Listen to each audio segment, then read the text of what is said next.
Good evening, ghoulies and ghosties and long-leggedy beasties. This is Alex, coming at you from the underworld, and welcome back to another episode of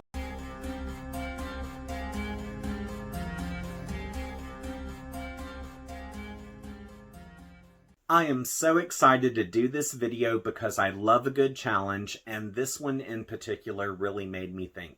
Which, of course, I'm talking about the Local Haunts Book Tag Challenge, and this was created by the booktuber named Dane Reads. Also, thanks to the fabulous booktuber Harpies in the Trees, I was tagged to participate in this challenge, so I really do appreciate that. And if anyone would like to follow the two booktubers who I just mentioned, I have links for their channels available in the description section of this video. Now, if you don't know what the Local Haunts Book Tag Challenge is, this was created to promote the book Local Haunts, edited by R. St. Clair, which this is an anthology composed of authors who have a HorrorTube presence. And as you can tell, unfortunately, I don't have a print copy of this, but this book is available in print and ebook, so getting your hands on a copy is not hard to do. Also, by the way, I have not had the opportunity to read this yet, but hopefully that's going to change this year. So now that you have a good idea of what to expect, let's go on and start the challenge. Number 1, Local Haunts. Tell us about a creepy or spooky place that's close to you. So, about 2 summers ago, Carrie and I decided to go on a haunted weekend getaway to Meridian, Mississippi, which this is like about 2.5 hours away from where we live. But once we got over there, we used the book Haunted Meridian, Mississippi by Dr. Alan Brown as our personal tour guide. And what we would do is we would read about a haunted location, then we would go to that spot and take photos and meander around. Well, out of the places that we went, it was Stuckeys Bridge that really felt unnerving to us. And the longer we were out there, the more of a headache I developed. And it got to the point where my headache turned into a migraine that really didn't subside until we were like about a mile away from that location. But out of the photos I'm about to show you of the bridge and the river, there's going to be one image that comes up where you see some stones that are stacked in the river under the bridge.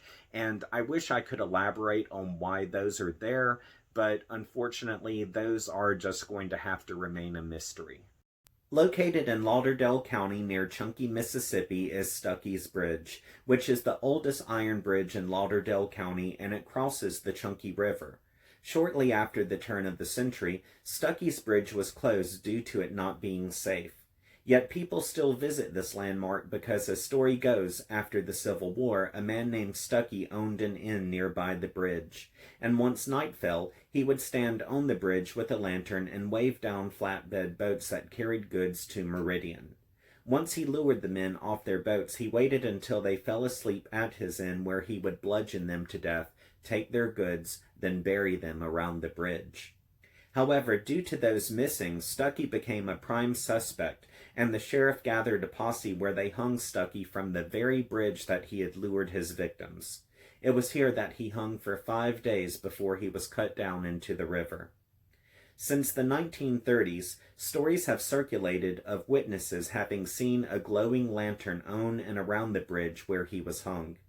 Some who visited the bridge claimed to hear a large splash where Stuckey's body fell, and on occasion they see his corpse hanging. There have also been reports of people hearing disembodied screams.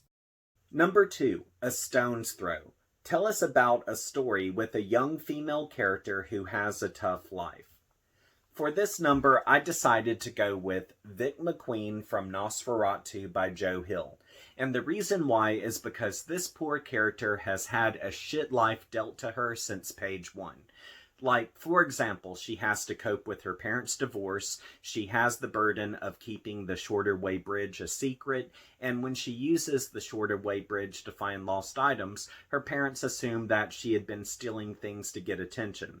Then, after Charlie Manx tries to kill her, she spirals out into substance abuse, and later in life she has to save her kidnapped son, which the authorities think that she killed and is just acting like he was kidnapped to take the light off of her. So yeah, she's had a pretty shit life dealt to her, but throughout she remains badass until the bitter end. Number 3, Crowthorne. Tell us about a story with a harmful friendship. Unfortunately, I don't remember too much about this book because the last time I read it, I was in junior high, so that means before I give it a detailed review, I really need to read it again. But for this number, I'm going with Voice of the Night by Dean Koontz. And from what I can remember, this story is about a young, introverted boy who relocates to California with his family. And upon his arrival, he befriends another young boy who is the yin to his yang. However, he doesn't realize that his new friend is a homicidal maniac. And I remember when I read this for the first time, it reminded me of the stories like The Good Son or The Bad Seed, which I'm a huge fan of both of those stories, so I really look forward to reading this again. Number 4, Screen 8. Tell us about a movie that scares you and that is based on a true story. For this number, I decided to go with the Mothman Prophecies, which this scared the hell out of me when it was released, and there are still quite a few scenes in this that creep me out to this day. Now, as far as the movie goes, the movie is absolute gold, it is pure nightmare fuel, and it's one of my favorites.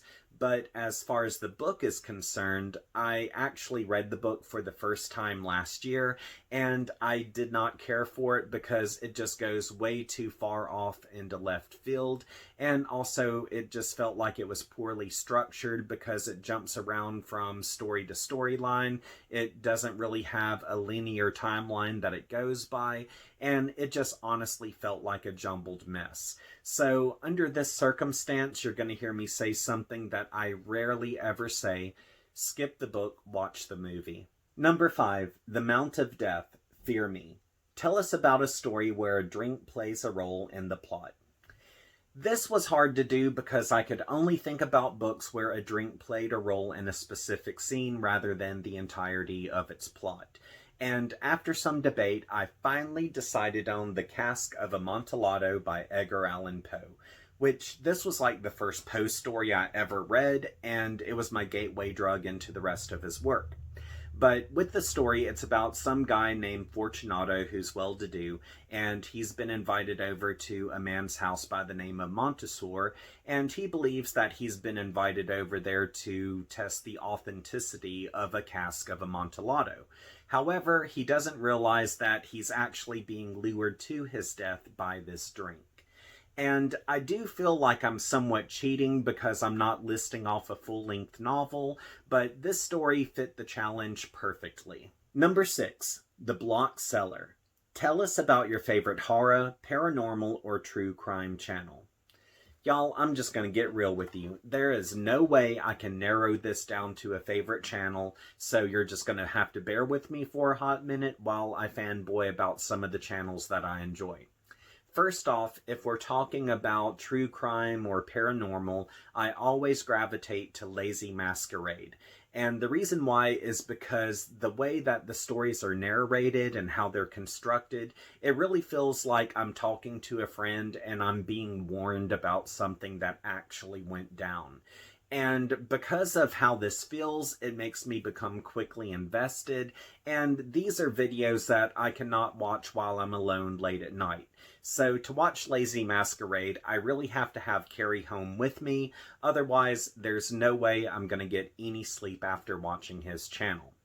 Now, movie-wise, I would really have to go with Horrible Review, which this channel is not going to be for everyone because for the most part, Horrible Review focuses on like video nasties and disturbing movies. So with this channel, there's a lot of blood and guts, which of course there's some things that are censored, but other things are not. And for people with a weak stomach, I would not advise going to that channel. However, if you're looking to expand your list of obscure horror movies, especially ones that are grotesque, Horrible Review is the perfect channel to visit. Plus, the host has a really great personality where he mixes humor with his opinions on the movies.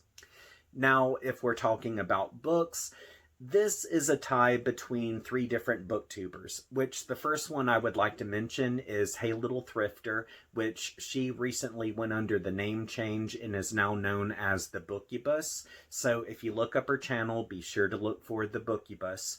But she focuses on a lot of vintage horror books.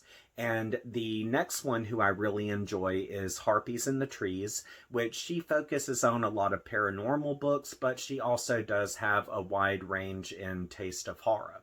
Then we also have the booktuber known as Shades of Orange, and she just has a great mix of horror, thriller, suspense stories in general. So those are my top three favorites as far as booktubers go. And of course I do have more favorites, but I'm just saying those are my top three. And for all of the channels that I mentioned in this segment, I will leave links to their channels in the description part of this video, so they're right at your fingertips.